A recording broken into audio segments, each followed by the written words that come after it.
ये देखिए, ये दिखाई दे रही है गिरिया क्योर कंपनी की ये दवाई है, यूनानी मेडिसिन है। और ये बड़ी आसानी से आपको बिना डॉक्टर की पर्ची के किसी भी यूनानी मेडिकल, आयुर्वेदिक मेडिकल पर मिल भी जाती है।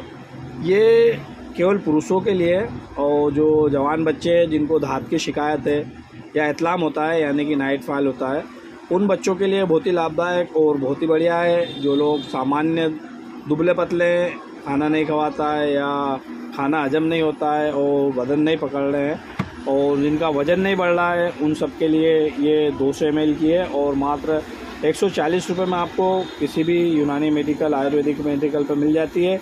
इसे इस्तेमाल कैसे करना है वो भी बता दें। ये केवल पुरुषों के लिए है और ये सामान्य दुर्बलता पे भी काम करती है। इसे आपको मात्र 10 ml सुबह और 10 ml शाम को इस्तेमाल करना है और आप देखेंगे कुछ ही दिनों में आपकी जो प्रॉब्लम है वो सोल्व हो जाएगी। नाइट फॉल होता है, इतलाम होता है, वो बंद हो जाएगा, वीर्य में गाढ़ापन आएगा, शुक्राणु की कमी होगी, शुक्राणु भी बढ़ेंगे।